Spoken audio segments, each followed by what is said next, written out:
And so then, Andrea, you have spoken about housing insecurities and Mhm. employment problems within the trans community. And I'm wondering if you could talk to us this morning about those issues and how they perpetuate inequalities for trans men and women, housing and employment specifically.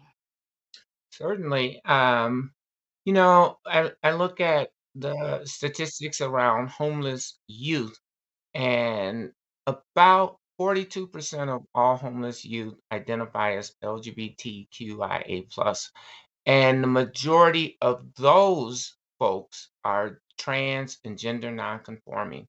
And so we see violence against trans and gender nonconforming people, particularly people of color.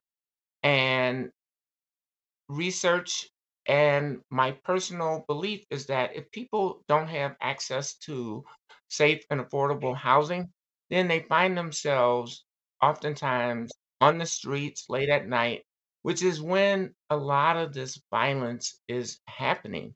And so employment is tied to that because if you're not able to access um, full time employment, um, with a living wage, then you certainly are not able to access housing. And there's discrimination in housing against trans and gender nonconforming people, as well as in the employment sector. So we have to break down those barriers to employment as well as to access to a safe and affordable housing.